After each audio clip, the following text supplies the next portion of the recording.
नमस्कार मंडळी. आज असाच विचाराला व्हिडिओ बनवूया. काल आमचं एक डिस्कशन चाललेलं आमच्या मित्रांचंच, असं मित्रांमध्ये अशी चर्चा चालली होती मॅनिफेस्टेशनची.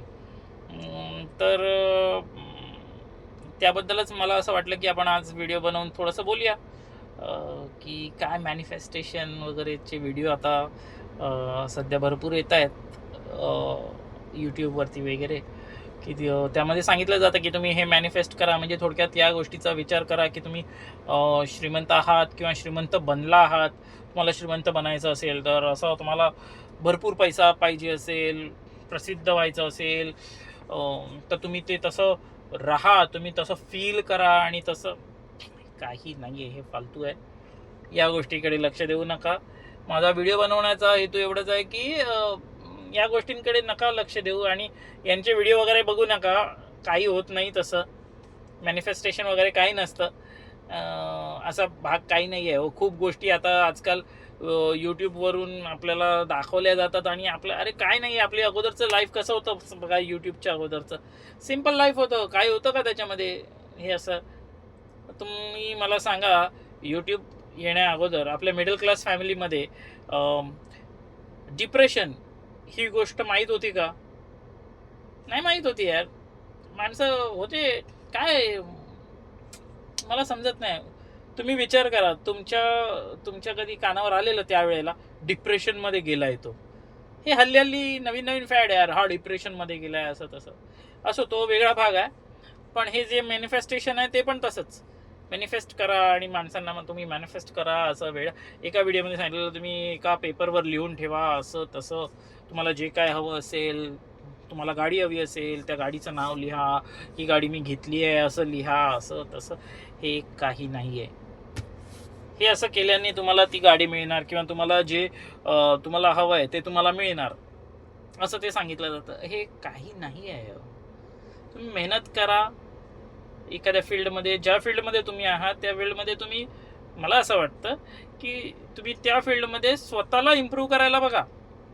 दुसऱ्याबरोबर कॉम्पिटिशन पण करूच नका. स्वतः मी किती बेटर होत जाईन या गोष्टीचा, बेटर क्वालिटीज माझ्यामध्ये येतील आणि माझे स्किल कशी बेटर होईल या गोष्टीकडे लक्ष द्या. That's it. या गोष्टीकडे लक्ष द्याल ना तर तुम्हाला ते म्हणजे ते करताना तुम्हाला एन्जॉयमेंट वाटेल. म्हणजे तुम्ही एन्जॉय कराल ती गोष्ट. आणि जेव्हा तुम्ही एन्जॉय कराल ना तेव्हा ती ऑटोमॅटिकली गोष्ट तुमच्याकडून चांगली होणार आहे. स्वतःला त्या गोष्टीमध्ये, त्या तुमच्या फील्डमध्ये, तुमच्या स्किलमध्ये मास्टर करा, मास्टर बनायला जा. हे मी याच्यावरून मला असं एक आठवतं, ते 3 इडियट पिक्चरमध्ये, त्याच्यामध्ये आमिर खान बोलतो ना, ती मला गोष्ट पटली. तो माझा काय फेवरेट नाही आहे, काही नाही आहे, मी त्याचं काय प्रमोशन करत नाही किंवा म्हणजे त्याला काय असं, तो अजिबात नाही आहे असं फेवरेट वगैरे. एक चांगला ॲक्टर आहे, दॅट्स इट. त्याच्या बाजूने बोलतोय वगैरे असं काही नाही. पण त्या याच्यामध्ये जर एक लिरिक्स नाहीत, काय ते संवाद लेखन, जर तो कोण संवाद लेखक असेल तर त्याचे असतील ते.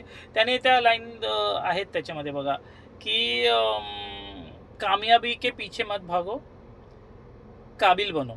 हे एकदम तंतोतंत, भले त्यांनी ते पिक्चरमध्ये ती लाईन वापरली आहे पण ही गोष्ट खूप छान आहे. सक्सेसच्या मागे धावू नका. तुम्ही स्वतःला मास्टर बनवा. क्वालिटी तुमच्यामध्ये, तुम्ही जेव्हा मास्टर बनाल ना एका फील्डमध्ये तेव्हा तुमची कदर केली जाईल. त्यावेळेला नाही होत आहे पण होणार. आणि जर तुम्ही बेस्ट असाल ना तर तुम्ही त्या गर्दीमध्ये पण ओळखले जाता. बघा, मेहनत करणं आपल्या हातात आहे. शेवटी माझं म्हणण्याचं एकच हे आहे की त्याच्यामध्ये लकची खूप लक हे खूप महत्त्वाचं आहे. नशीब ते पण खूप महत्त्वाचं आहे. मेहनत करा म्हणजे तुम्ही सक्सेसफुल व्हाल. नाही होत सक्सेसफुल त्याच्यामध्ये, असं नसतं. मेहनत करा, त्याच्याबरोबर तुम्हाला नशिबाची साथ असेल तर तुम्ही सक्सेसफुल होता.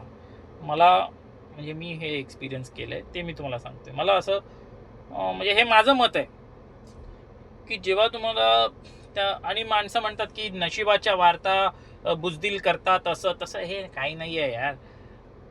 जी फॅक्ट आहे ते आहे.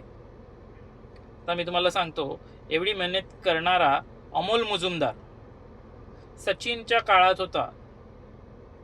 जर तो इंडियन क्रिकेटला खेळला असता तर सचिन, द्रविड, गांगुली, VVS लक्ष्मण यांच्या कॅटेगरीमध्ये तो असला असता. इतका बेस्ट बॅट्समन होता तो, म्हणजे जो खेळत होता तेव्हा इतका बेस्ट होता.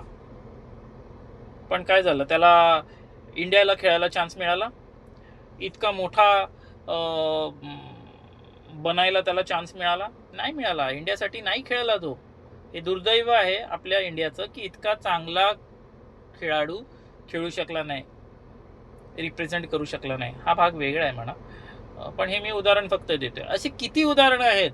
हे क्रिकेट फील्डमध्ये झालं. गाण्यांच्या फील्डमध्ये समजा गायक, किती गायक असे येऊन गेले की ते आत्ताचे जे बेस्ट गायक आहेत त्यांच्यापेक्षा पण दोन पावलं पुढे होते असतील.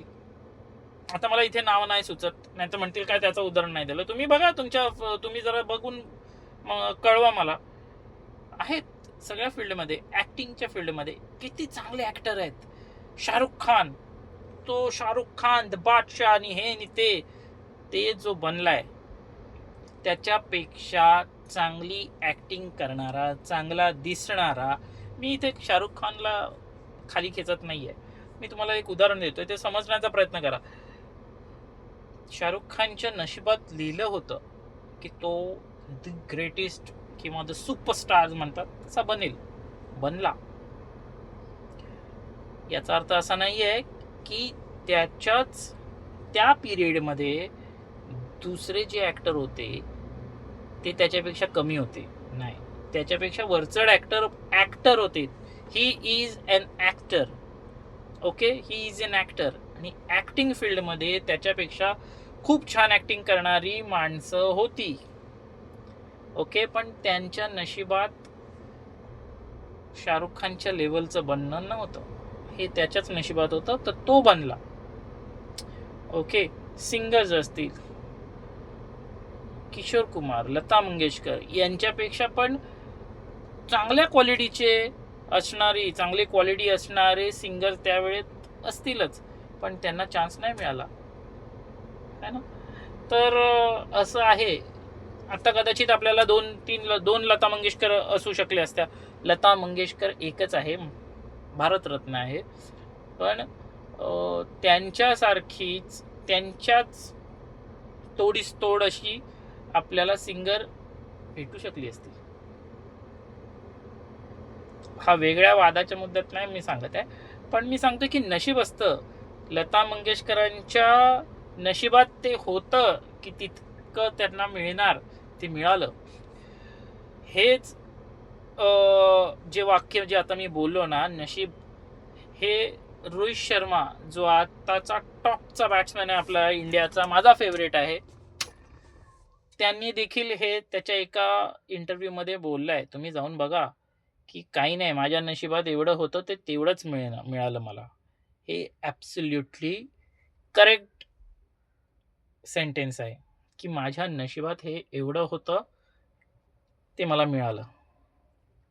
इतका तो सक्सेसफुल कॅप्टन आहे, best captain of Indian team, एकदम बेस्ट प्लेयर, माझा खूप फेवरेट आहे.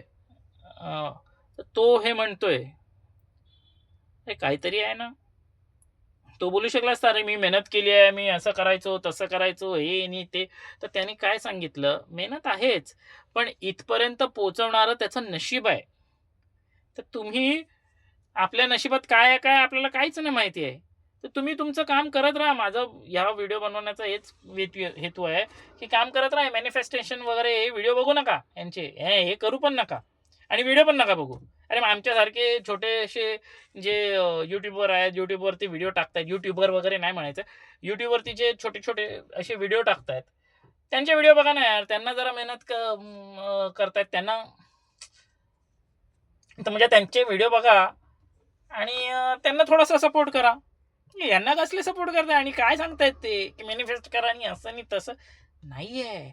हा ऑरा असतो, पॉझिटिव्ह वाईब्स असतात, ह्या असतात, त्या असतात. काही नसतं यार. मी काही करू नका, ह्या काही करू नका. हां, तुमच्या फील्डमध्ये तुम्ही प्रयत्न करा छानपैकी.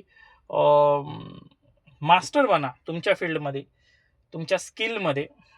बस दॅट्स इट. पुढे नशिबात जे असेल ते होणार, है ना. नशिबात तुम्हाला स्टार बनायचं लिहिलेलं असेल ना, तर तुम्हाला त्याच्यापासून कोणच रोखू शकणार नाही. मी स्वतः पण नाही रोखू शकणार. असं आहे. तर काही टेन्शन घेऊ नका. बघू काय होतंय पुढे ते. अशा ह्याच्याने पुढे जायचं.